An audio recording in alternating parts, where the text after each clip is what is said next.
રાજા ને પરદાના બંને ચાલ્યા રે ચાલ્યા કંકોરો વેણવા હો પ્રધાનજી જી મહારાજા.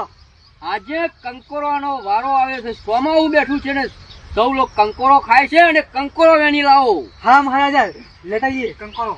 લાવો ઢોકું લાવો પ્રધાનજી હા જી મહારાજા. આ કંકોડી રહી હા હા અને સરસ મજાનું શાક બનાવો.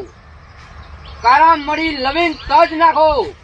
ઓહ પ્રધાનજી, ગોગા મહારાજ, ઓહો સાફ છે સાફ છે પ્રધાનજી. ઓહ કંકોરો ના ખવાય પ્રધાનજી, અંદર કારો નાંગ છે. જોઈ મેળવો કંકોરો. મિત્રો કંકોરો ખાવો હોય તો ધ્યાનથી જોજો ને કે કંકોરો ખાતા પહેલા તમને સાફ કહી દઈશ. હવે બમફોડી કેરી. હવે વિડીયો ગમે તો લાઈક શેર કોમેન્ટ ની ચેનલ ની સબસ્ક્રાઇબ કરી લેજો.